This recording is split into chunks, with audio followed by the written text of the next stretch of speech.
In front of me is Samsung Galaxy M33, and today I would like to show you how you can operate one-handed mode on this Samsung.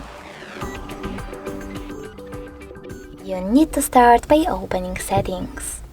In them, scroll down right away and choose Advanced Features. Then click on one-handed mode and tap on this switcher in order to activate it.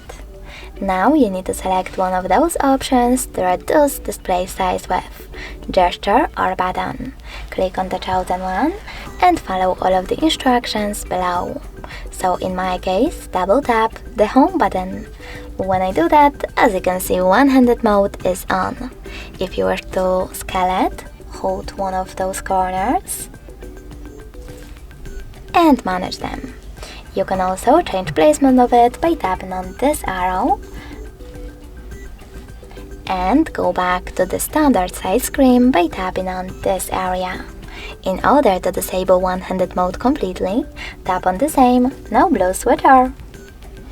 Thanks so much for watching. If you enjoyed this video, leave a like, comment and subscribe.